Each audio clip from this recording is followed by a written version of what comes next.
مانے یا نہ مانے، سمجھے یا نہ سمجھے، لیکن اللہ کی بارگاہ میں کہنا ضرور پڑے گا کہ رحمت اللہ اور ہے، لعنت اللہ اور ہے،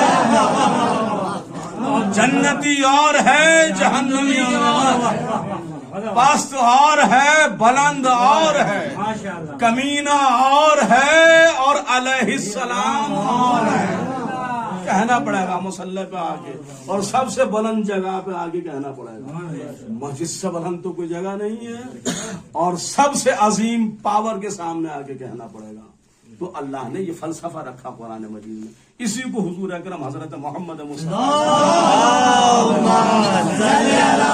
محمد والے محمد نے جاری کیا، اور آپ نے قدم قدم بتایا کہ دیکھو کلمہ پڑھ کے جان بچانے والے اور ہیں، اور کلمے کی خاطر جان دینے والے اور ہیں۔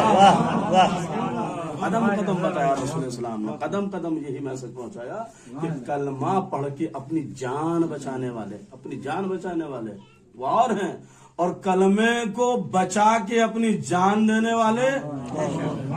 ہسٹری آف اسلام آپ کی خدمت میں پیش کر رہا ہوں، اور پھر بھی سمجھ میں نہیں آیا لوگوں کے، تو پھر رسول اسلام نے کامن چیزوں کو اٹھایا، جو کامن چیزیں ہیں جن کا کوئی مسلمان انکار نہیں کر سکتا۔ اگر انکار کرے گا تو دائرہ اسلام سے باہر ہو جائے گا، مسلمان نہیں رہے گا۔ یہ بتائیے قرآن بعظمت ہے کہ نہیں ہے؟ عالم اسلام کے 73 فرقوں میں سے ایک بھی فرقہ یہ کہہ سکتا ہے کہ قرآن صاحب عظمت کتاب نہیں ہے؟ اگر کہہ دے گا تو کیا ہوگا؟ کافر ہو جائے گا، دائرہ اسلام سے باہر ہو جائے گا۔ قرآن صرف صاحب عظمت نہیں ہے، بلکہ ساری کتابوں سے بڑی کتاب ہے، ساری کتابوں سے عظیم کتاب ہے۔ توریت بھی اللہ کی کتاب ہے، زبور بھی اللہ کی کتاب ہے، انجیل بھی اللہ کی کتاب ہے، صحف ابراہیم بھی اللہ کی کتابیں ہیں، صحف موسیٰ بھی اللہ کی کتابیں ہیں، صحف شیس بھی اللہ کی کتابیں ہیں، سب اللہ کی ہیں، لیکن ان کا رتبہ الگ ہے، قرآن کا رتبہ الگ ہے، وہ قرآن کے برابر نہیں ہو سکتی۔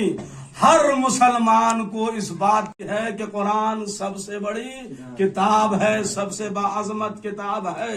تو اس کا مطلب یہ ہوا کہ اللہ نے یہ فلسفہ کتابوں میں بھی جاری کیا کہ ساری کتابیں برابر، ساری کتابیں ایک جیسی نہیں ہو سکتی۔ تو جب ساری کتابیں برابر نہیں ہو سکتی تو ساری کتابوں کو پڑھانے والے بھی برابر نہیں ہو سکتے۔ جیسی کتاب ہوگی ویسا ہی اس کو پڑھانے والا ہوگا۔ لیکن میں نے عرض کیا کہ رسول السلام نے کامن چیزوں کو اٹھایا جن سے انکار نہیں کیا جا سکتا۔ سارے مسلمان مانتے ہیں کہ ہاں قرآن سب سے باعظمت کتاب ہے۔ اس کے بعد میں ایک کامن چیز اور ہے، وہ خانہ کعبہ۔ خانہ کعبہ کیا بالکل کامن ہے، کسی مسلمان کو اختلاف ہے خانہ کعبہ کے بارے میں؟ کوئی مسلمان خانہ کعبہ سے پشت پھیرا کے نماز پڑھ سکتا ہے؟ ہو جائے گی اس کی نماز؟ کسی مسلمان کی فقہ اجازت دیتی ہے اس بات کی کہ خانہ کعبہ نہ جاؤ، ریاض میں یونیورسٹی میں گھوم کے آ جاؤ، حج ہو جائے گا؟ کہتی ہے کوئی فقہ؟ کوئی نہیں کہتی ہے۔ تو نماز پڑھنی ہے سب کو کعبے کی طرف منہ کر کے، چاہے وہ فرقہ صحیح ہو یا غلط ہو، اس سے بحث نہیں ہے۔ نماز سب کو کعبے ہی کی طرف کو منہ کر کے پڑھنا پڑے گی۔ کیوں؟ اس لیے کہ سب کے لیے لازم ہے کہ کعبے کو سارے گھروں سے بلند مانیں۔ سارے مسلمانوں پر واجب ہے کہ کعبے کو سارے گھروں سے، تو یعنی یہ فلسفہ اللہ نے گھروں میں بھی رکھا کہ ہر گھر ایک جیسا، توجہ ہے، ساری کتابیں ایک جیسی نہیں ہو سکتی، ہر گھر ایک جیسا، تو ہر گھر میں آنے والا بھی ایک جیسا نہیں۔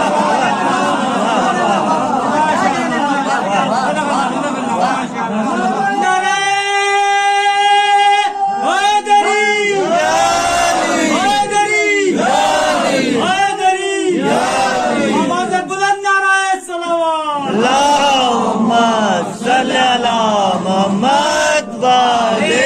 محمد کتاب سب سے بڑی عظمت والی ہے، تو کتاب کو پڑھانے والے بھی سب سے زیادہ عظمت والے ہیں۔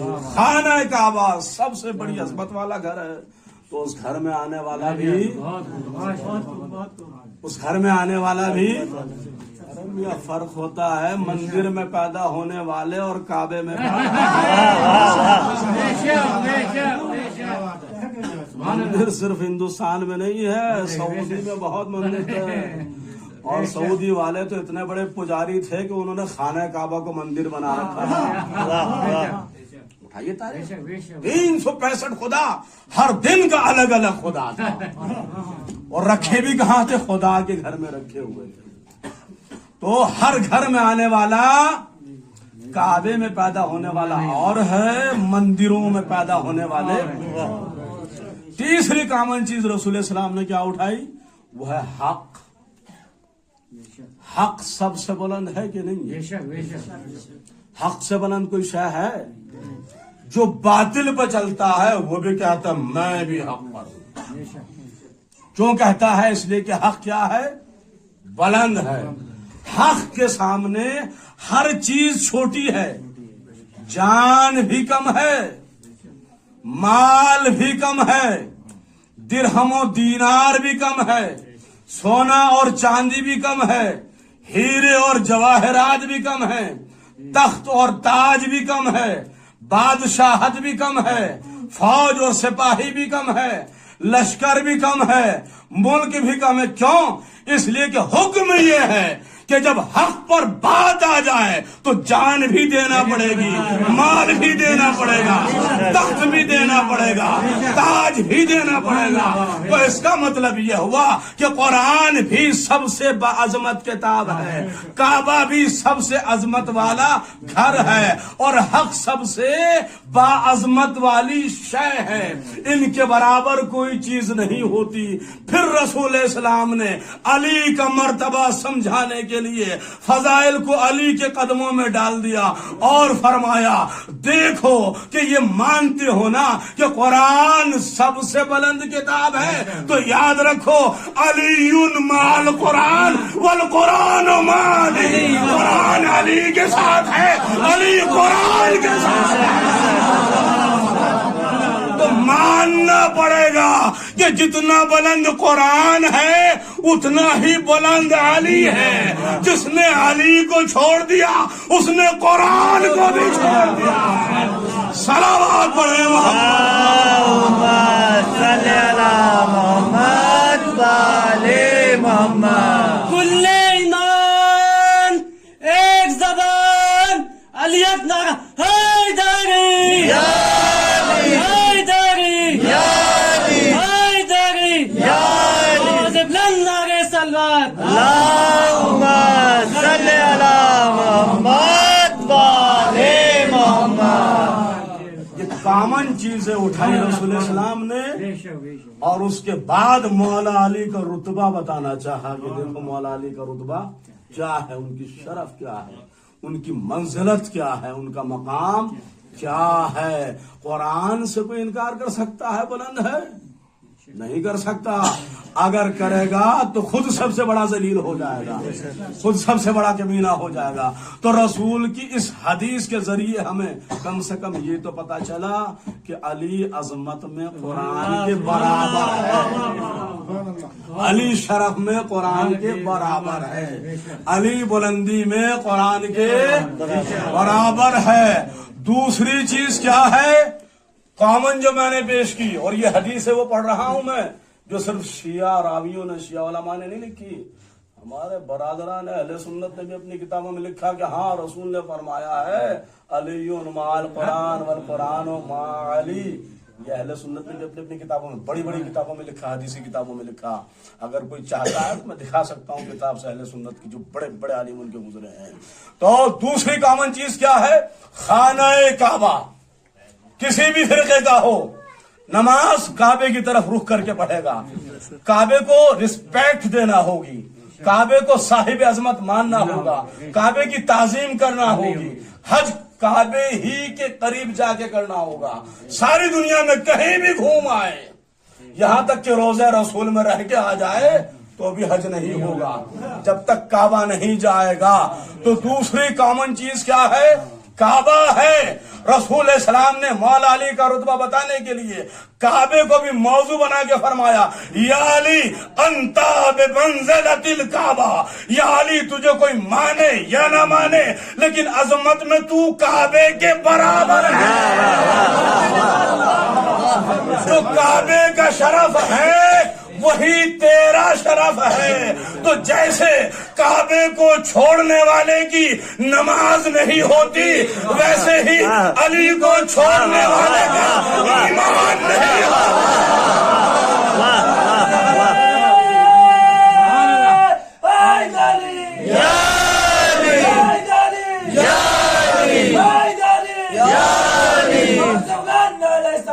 اللہم صلی علی محمد وآل محمد. جیسے کعبے کو چھوڑنے والے کی نماز نہیں ہو سکتی ویسے ہی علی کو چھوڑنے والے کا ایمان نہیں ہو سکتا. لاکھ داڑھی رکھے ایک گز کی یا 2 گز کی، لاکھ نمازیں پڑھے صبح سے لے کے شام تک، لاکھ سجدے کرے، لاکھ تسبیحیں پڑھے، لیکن اگر علی کو نہیں مانتا تو صاحب ایمان نہیں ہو سکتا. تیسری کامن چیز کیا ہے؟ تیسری کامن چیز ہے حق. حق سے بلند کچھ نہیں ہے. جان بھی دے دو حق کے لیے، مال بھی دے دو حق کے لیے، تخت و تاج بھی دے دو حق کے لیے، درہم و دینار بھی دے دو حق کے لیے، حکومت و بادشاہت بھی دے دو حق کے لیے، ملک بھی دے دو حق کے لیے. کیوں؟ اس لیے کہ حق سے بلند کوئی نہیں ہے. اسی حق کو منوا کے رسول اسلام نے علی کا مرتبہ سمجھانے کے لیے فرمایا علی مال حق والحق مالی. علی حق کے ساتھ ہے اور حق علی کے ساتھ ہے. علی حق کے ساتھ ہے اور حق علی کے ساتھ ہے. یعنی رسول اسلام نے عالم اسلام کے 73 فرقوں کو میسج دے دیا، پیغام دے دیا کہ یاد رکھو جس طرح کوئی حق کو چھوڑ کے حق کا کچھ نہیں بگاڑتا خود جہنمی ہو جاتا ہے، ویسے ہی کوئی بھی علی کو چھوڑ کے علی کا کچھ نہیں بگاڑتا خود جہنمی ہو جاتا ہے. صلوات پڑھیں. اللہم صلی علی محمد وآل محمد.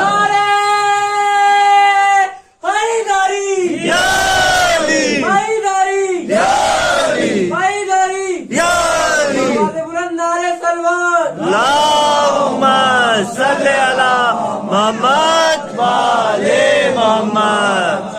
تو یہ سارے سلسلے جو تھے جو پیغمبر نے رکھے، میں نے اول ہی میں عرض کیا کہ جو آیت آئی تو کیوں آئی؟ اور شاید ایک بیک گراؤنڈ ہوتا ہے، ایک ایم ہوتا ہے، ایک مقصد ہوتا ہے. رسول اسلام نے جو تعارف کا یہ سسٹم رکھا، انٹروڈکشن کا جو یہ سلسلہ رکھا، اس کی بھی تو کوئی نہ کوئی وجہ ہوگی. پیغمبر تو حکمت کے بغیر کوئی کام کرتا ہی نہیں ہے. وہ اور ہیں کہ جو پیغمبر کی حکمت کی بات کو ہذیان کہہ دیتے ہیں. ہم ان لوگوں میں سے نہیں ہیں، اس لیے کہ اللہ بھی حکیم ہے، صاحب حکمت ہے، اور اس نے رسول بھی اپنا حکیم بھیجا ہے. جو علمہم الکتاب والحکمہ، یہ کتاب بھی پڑھانے آیا ہے اور عقلوں کو بھی مانجھنے کے لیے آیا ہے، یہ شعور بھی عطا کرنے کے لیے آیا ہے. تو خود جس کی عقل خراب ہو جائے وہ دوسروں کی عقل کیسے سنبھال سکتا ہے؟ ہم ان میں سے نہیں ہیں. تو یہ کہتے ہیں کہ پیغمبر کی عقل خراب ہو گئی، پیغمبر کا دماغ خراب ہو گیا.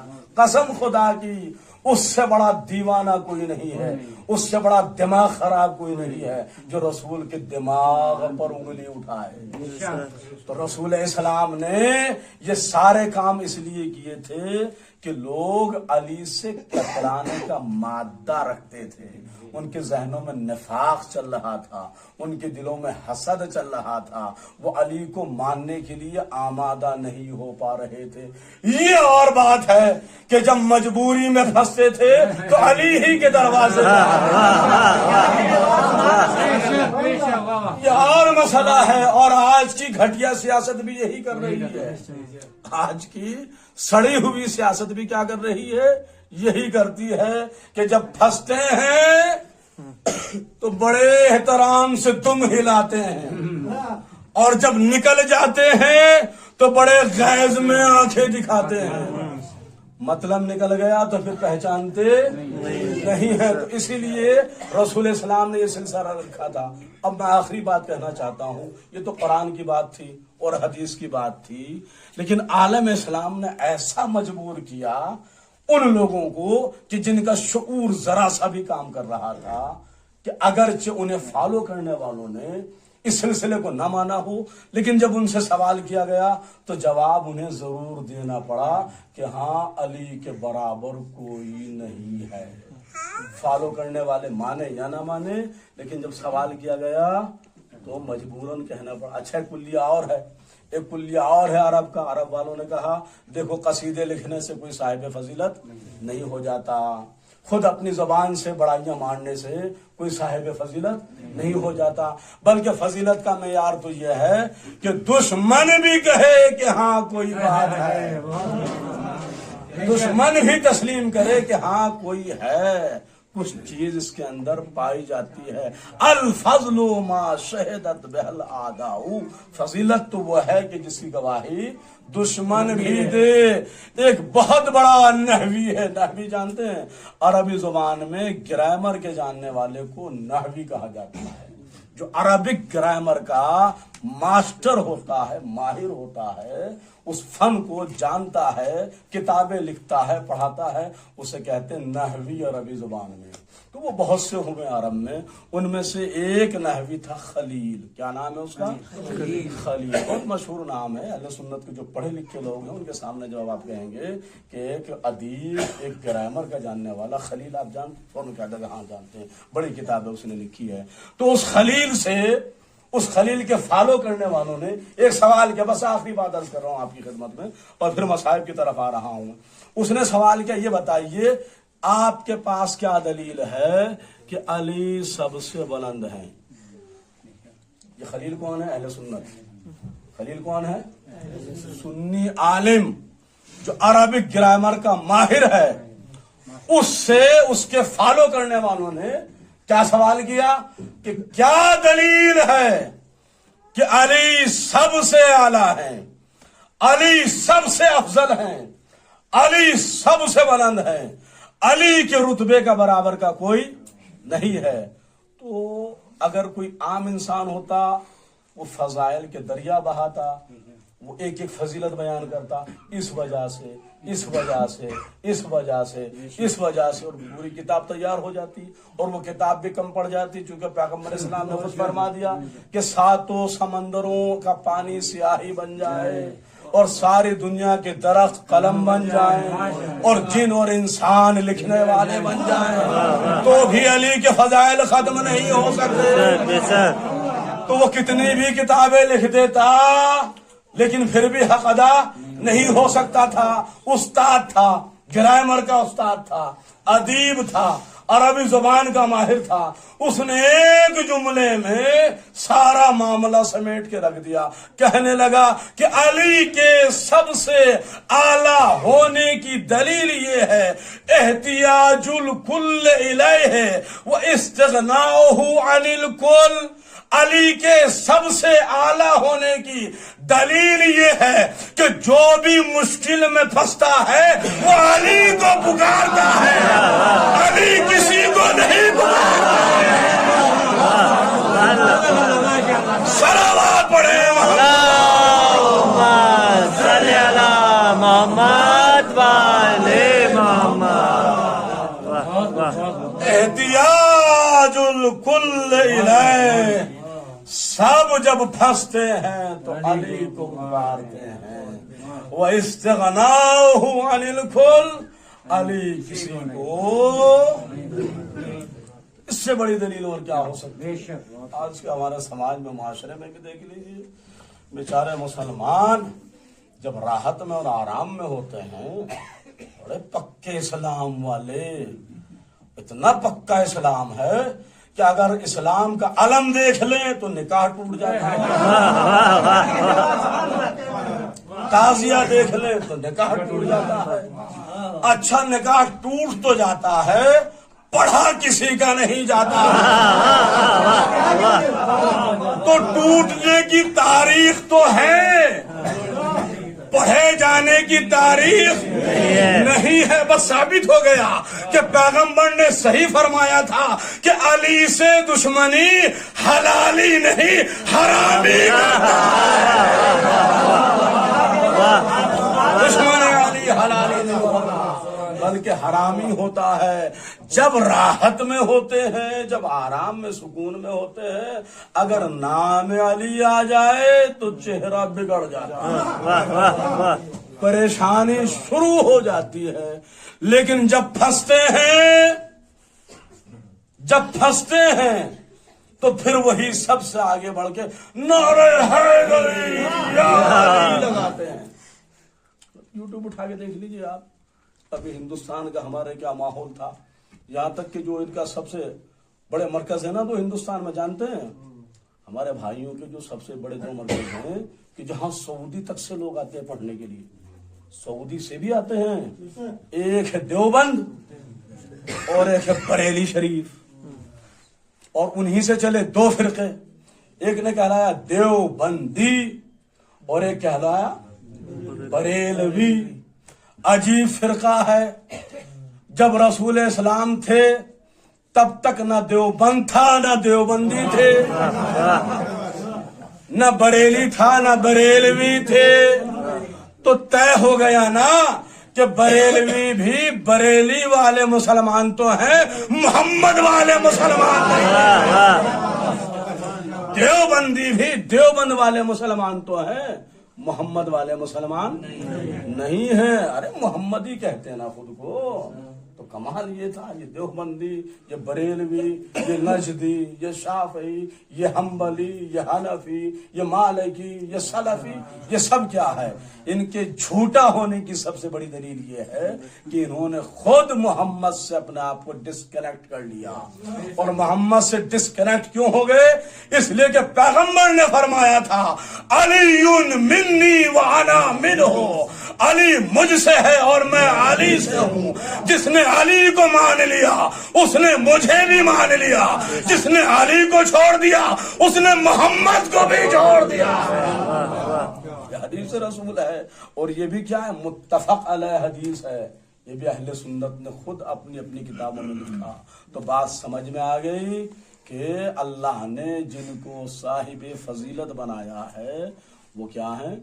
الگ ہیں، ان کی کوالٹی کیا ہے؟ الگ ہیں، وہ کیا ہے؟ اسپیشل ہیں، اسپیشل، وہ کیا ہے؟ سب سے اعلیٰ ہیں، اعلیٰ، وہ کیا ہے؟ مولا ہے، مولا۔ فیکٹری الگ سے بنی ایک جو اہل بیت کے مخالف کھڑی ہو گئی، لیکن تاریخ گواہ ہے کہ خلیفہ بھی بہت بنے، صحابی بھی بہت بنے، لیکن مولا کوئی نہیں بنا۔ اسلام کی ہسٹری آپ اٹھا کے دیکھ لیجیے، اول دوم سوم، اور بھی وہ بھی کہ جسے گھر میں رہنا چاہیے اور جب من چاہے تو باہر آ جاتی ہے، وہ بھی کچھ بھی بنی، امی بنی، ماموں بنے، لیکن مولا کوئی نہیں بنا۔ امی جان بننے کی تاریخ ہے اور ماموں جان بننے کی بھی تاریخ ہے۔ جانتے ہیں نا امی کسے کہتے ہیں؟ جانتے ہیں امی جان کسے کہتے ہیں؟ ارے اچھا کم جانتے ہیں؟ ہاں، وہ قرآن میں حکم ہے کہ رسول جو ہے وہ اللہ کے پیغمبر ہیں، وہ ازواجہ امہاتکم، رسول اسلام کی جو زوجائیں ہیں وہ تمہاری مائیں ہیں۔ وہ امی کن کی بات کر رہا ہوں؟ رسول اسلام کی زوجہ جو ہیں، رسول اسلام کی جو وائفز ہیں وہ کیا ہے؟ تمہاری ماں ہیں۔ تو وہ ماں تو بنی لیکن مولا اور ماموں کسے کہتے ہیں؟ یہ لوگ جانتے ہیں ماموں کسے کہتے ہیں؟ نہیں جانتے شاید ماموں بھی کسے کہتے ہیں. یہ ماموں کہتے ہیں امیر شام کو. امیر شام کون تھا؟ معاویہ. معاویہ کون تھا؟ یزید کا باپ. تو اسے ماموں بنایا شام والے کو, اور انہیں کیا بنایا؟ امی بنایا. اس سے آگے ان میں بڑھنے کی ہمت ہے نہ طاقت ہے. یہ امی اور ماموں تو بنا سکتے ہیں, مولا نہیں بنا سکتے. اس لیے کہ نبی بھی اللہ بناتا ہے اور مولا بھی اللہ بناتا ہے. نبی بھی وہ ہوگا جسے خدا بناتا ہے, اور مولا بھی وہ ہوگا جسے کون بناتا ہے؟ خدا بناتا ہے. تو ان کی عظمت اور ہے, ان کا شرف اور ہے. اور قرآن کہتا ہے ام یحسدون ناس علی ما آتاہم اللہ من فضلہ. کچھ لوگ صاحبان فضیلت سے حسد کرتے ہیں, جن کا ضمیر خراب ہوتا ہے, جن کا خمیر خراب ہوتا ہے, جن کا ظرف خراب ہوتا ہے, جن کا دل خراب ہوتا ہے, جن کا دماغ خراب ہوتا ہے, جن کی نظر خراب ہوتی ہے, وہ صاحب عظمت کو برداشت نہیں کرتے. وہ جلتے ہیں, وہ حسد کرتے ہیں, اور یہی سے پہچان ہو جاتی ہے. اگر صاحب عظمت کے سامنے کوئی جھک رہا ہو تو سمجھ لو کہ وہ شریف ہے, اور اگر صاحب عظمت سے جل رہا ہے تو سمجھ لو کہ وہ رذیل ہے. اور اس جلنے نے اور اس حسد نے امت کو اس مرحلے پہ پہنچا دیا کہ وہی امت جو اہل بیت کو چھوڑ کے چلی تھی اور خود کو بہت بڑا مسلمان سمجھ رہی تھی, کربلا میں آ کے ایسا فیصلہ ہوا کہ اب کوئی مسلمان یہ نہیں کہہ سکتا کہ اگر میں حسین کو چھوڑ دوں تو مسلمان ہوں. وہاں تک کہہ سکتا ہے, کربلا کے پہلے تک کہہ سکتا ہے, لیکن بعد کربلا اگر یہ کہہ دے کہ میں حسین کو نہیں مانتا تو مسلمان نہیں ہو سکتا. اگر یہ کہہ دے میں یزید کو مانتا ہوں تو مسلمان نہیں ہو سکتا. یہ کیوں ہوا؟ یہ اس لیے ہوا کہ جو کم ظرف تھے اور جن کا ضمیر و خمیر خراب تھا, انہوں نے صاحب فضائل کا احترام نہیں کیا, انہیں عزت نہیں دی, ان کی رسپیکٹ نہیں کی. کیا عالم اسلام نے نہیں پڑھا کہ حضور اکرم حضرت محمد مصطفیٰ صلی اللہ علیہ وسلم کو عرب والوں نے از حد درجہ ستایا یعنی ستایا, پتھر بھی مارے, راستوں میں کانٹے بھی بچھائے, دیوانہ بھی کہا, مجنون بھی کہا, ساحر بھی کہا, یہاں تک کہ پیغمبر کو خود اپنے وطن سے مکہ چھوڑ کے مدینے میں ہجرت کرنا پڑی.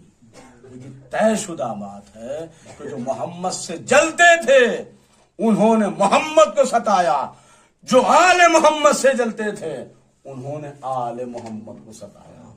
کبھی دھوکے میں نہ آئیے گا کہ آل محمد کو ستانے والا یا آل محمد کو ستانے والوں کو ماننے والا آل محمد کا چاہنے والا ہو سکتا ہے, قطعاً نہیں ہو سکتا.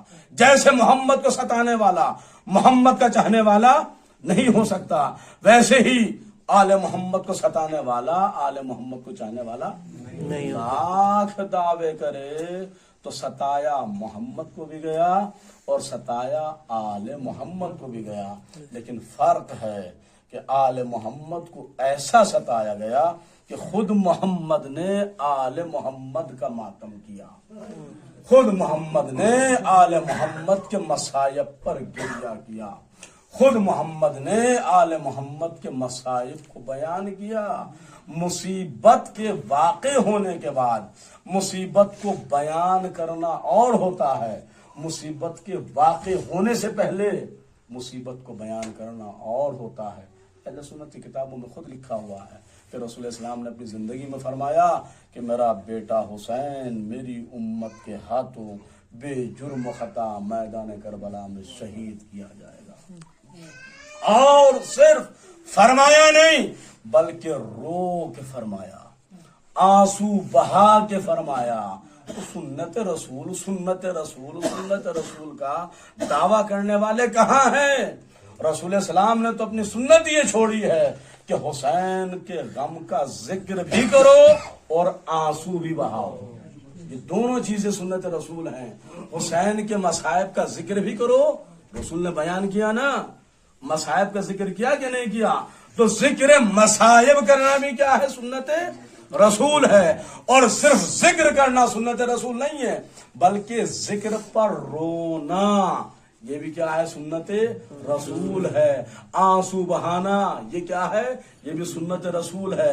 اور نیچرلی بات یہ ہے، فطرتی بات یہ ہے، جب رسول رو کے بیان کر رہے ہیں تو جو سننے والا مومن ہے کیا وہ نہیں روئے گا؟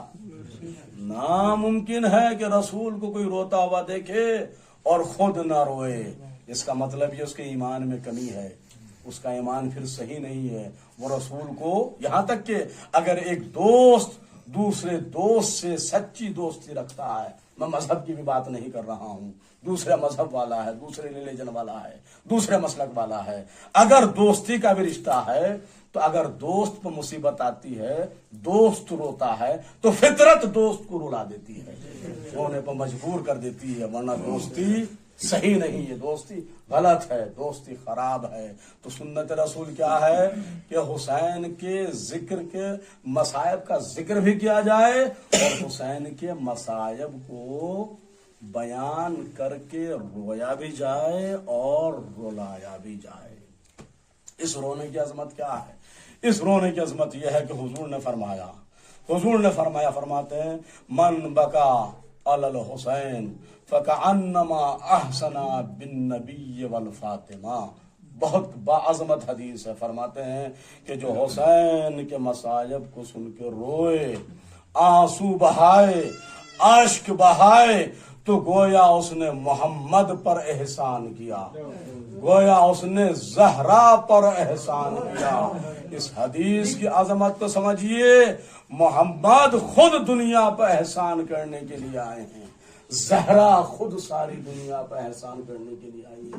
لیکن اللہ رے حسین کی مظلومی کہ اتنی باعظمت ہو گئی کہ یہ آنسو محمد پر احسان بن جاتے ہیں، یہ آنسو شہزادی کی ذات پر احسان بن جاتے ہیں. اور کیوں نہ ہو، اس لیے کہ آدم سے لے کر عیسیٰ تک اور عیسیٰ سے لے کر آخری پیغمبر تک ایسی قربانی کسی نے نہیں پیش کی جیسی قربانی حسین نے میدان کربلا میں پیش کی ہے. آج ہم مجلسیں کرتے ہیں، ماتم کرتے ہیں، دنیا والے خیال کرتے ہیں کہ ہم کوئی بہت بڑا کام کر رہے ہیں. قطعاً نہیں، بہت بڑا کام نہیں ہے. اس لیے کہ ذکر اہل بیت اور مصائب اہل بیت اس سے کہیں زیادہ عظیم ہے جتنا ہم اس کو بیان کر رہے ہیں. کوئی ہے اسلام میں یا غیر اسلام میں ایسی ہسٹری کہ جو حسین جیسی قربانی کو پیش کرے؟ یہ مجلس کس کے لیے ہے؟ سکینہ بنت الحسین کے لیے. کون؟ سکینہ صاحبان اولاد ہیں آپ. خداوند عالم آپ کی بچیوں کے سروں پر آپ کے سائے کو قائم و دائم رکھے، آپ کی بچیاں یتیم نہ ہوں. سکینہ کی یتیمی کے صدقے میں. اس لفظ سکینہ کا مطلب سمجھتے ہیں؟ سکینہ کہتے ہیں عربی زبان میں سکون پہنچانے والے. سکینہ کے معنی ہوتے ہیں سکون پہنچانے والی، اطمینان پہنچانے والی. حسین نے پیار میں اس بچی کا نام سکینہ اس لیے رکھا تھا کہ اسے دیکھ کے حسین کے دل کو سکون ملتا تھا، حسین کے دل کو قرار ملتا تھا، حسین کے دل کو تسلی ملتی تھی. لیکن ہائے رے وہی سکینہ کہ جسے پیار میں حسین سکینہ کہہ کے بلاتے تھے، بعد حسین کیا قیامت گزر گئی. اب وہی سکینہ ہے کہ چہرے پر تماچے مارے جاتے ہیں، کانوں سے گوشوارے چھینے جاتے ہیں، کربلا سے پیاسی چلتی ہے تو کوفہ تک پیاسی رہتی ہے، کوفہ سے پیاسی چلتی ہے تو شام تک پیاسی رہتی ہے۔ اور باب ازا جزاکم اللہ خیر الجزا، اجرکم علی اللہ و اجرکم علی الزہرا۔ خدا آپ کو کسی غم میں نہ رلائے سوائے غم سید الشہداء کے۔ اللہ آپ کے گھروں کو آباد رکھے، اللہ آپ کے سائے کو سلامت رکھے، اللہ آپ کی بچیوں کی پرورش آپ کے ذریعے کرائے۔ یہ سکینہ کا ماتم ہے۔ کون سکینہ؟ ارے جب شمر یزید کے سامنے پہنچا تو یزید نے سوال کیا، شمر ہم نے سنا ہے تو نے کربلا میں بڑے ظلم کیے ہیں، یہ بتا کیا کوئی ایسا وقت بھی آیا کہ جب تجھ جیسے شقی انسان کو بھی رونا آ گیا ہو، تجھے بھی رونا پڑ گیا ہو؟ تو شمر کہتا ہے ہاں یزید، کربلا میں 2 مرحلے ایسے تھے کہ جب میں بھی رونے پر مجبور ہو گیا۔ یزید کہتا ہے وہ پہلا مرحلہ کیا تھا؟ شمر کہتا ہے کہ پہلا مرحلہ یہ تھا کہ جب میں پشت حسین پر سوار تھا اور خنجر چلا رہا تھا تو میں نے یکایک دیکھا کہ حسین کے لب ہل رہے ہیں، حسین کے ہونٹوں کو جنبش ہو رہی ہے۔ میں کان کو قریب لے گیا اور میں نے سوچا کہ شاید حسین بد دعا کر رہے ہوں گے، لیکن جب میں کان کو قریب لے گیا تو مجھے آواز آئی کہ حسین بد دعا نہیں کر رہے تھے بلکہ فرما رہے تھے خدایا میں نے اپنا وعدہ پورا کر دیا، تو اپنا وعدہ پورا کرنا۔ اور دوسرا جملہ یہ کہہ رہے تھے میرے شیعوں ٹھنڈا پانی پینا تو میری پیاس کو یاد کر لینا، مجھے پیاسا عالم غربت میں شہید کیا جا رہا ہے۔ اور دوسرا جملہ، دوسرا مرحلہ یہ تھا کہ جب حسین کو شہید کر دیا ہم نے، سر کو تن سے جدا کر دیا، سروں کو دو کے نیزہ پہ بلند کر دیا گیا تو ہم خیام کی طرف بڑھے، خیام کو جلایا بعد میں گیا، خیام کو لوٹا پہلے گیا، خیام کو لوٹا پہلے گیا، جلایا بعد میں گیا۔ لوٹا کیسے گیا کیسے بیان کروں، قسم خدا کی جب روایت کو کتاب میں پڑھتا ہوں تو دل بھی زخمی ہو جاتا ہے، روح بھی زخمی ہو جاتی ہے، دماغ بھی زخمی ہو جاتا ہے۔ اس لیے کہ امام سجاد نے فرمایا کہ جب ظالم لوٹنے کے لیے آئے تو انہوں نے صرف خیمے کے سامان کو نہیں لوٹا بلکہ بیویوں کی چادروں کو بھی لوٹا، مستورات اہل بیت کی چادروں کو بھی لوٹا۔ اور چادروں کو لوٹا ہی نہیں، اس لیے کہ چادریں ہاتھوں سے نہیں چھینی جا رہی تھی، نو کے نیزہ سر میں ماری جاتی تھی اور نو کے نیزہ کے ساتھ چادریں خون میں رنگین ہو گئی۔ اس طریقے سے بیویوں کی چادروں کو اتارا گیا۔ شمر کہتا ہے کہ دوسرا مرحلہ وہ تھا جب مجھے بھی رونا پڑ گیا، جب ہم خیام لوٹنے کے لیے پہنچے ہیں خیموں میں تو میں نے دیکھا کہ حسین کے خیمے میں ایک چھوٹی سی بچی ہے، خیمہ حسین میں ایک چھوٹی سی بچی ہے جو بار بار ہائے بابا ہائے بابا ہائے بابا کہہ کے ماتم کر رہی ہے۔ میں نے دیکھا کہ اس کی کانوں میں 2 پیارے پیارے گوشوارے ہیں۔ شمر کہہ رہا ہے دوسرا مرحلہ کہ جب مجھے بھی رونا آ گیا، خیمے کو لوٹنے کے لیے گیا تو حسین کے خیمے میں ایک ننھی سی بچی ہے، ہائے بابا کہہ کے ماتم کر رہی ہے اور کانوں میں 2 پیارے پیارے گوشوارے ہیں۔ میں نے ان گوشواروں کو لوٹنا چاہا تو بچی پیچھے ہٹنے لگی، بچی پیچھے ہٹتی گئی، میں آگے بڑھتا گیا اور ایک مرتبہ بچی نے کہا ظالم یہ گوشوارے اتارنا چاہتا ہے تو اپنی جگہ ٹھہر جا، میں خود اپنے ہاتھ سے تجھے یہ گوشوارے اتار کے دیتی ہوں۔ لیکن بچی کوشش تو کرتی رہی، گوشوارے نہ اتار سکی۔ میں آگے بڑھا، فاصلہ کم ہوا، بچی نے پھر کہا ظالم ٹھہر جا، میں اپنے ہاتھ سے گوشوارے اتار کے دیتی ہوں۔ ایک مرتبہ میں نے سوال کیا کہہ تو رہی ہے کہ گوشوارے اتار کے دیتی ہوں تو اتارتی کیوں نہیں ہے؟ تو بچی نے جواب دیا ارے ظالم میرے یہ گوشوارے میرے بابا پہنایا کرتے تھے، میرے بابا اتار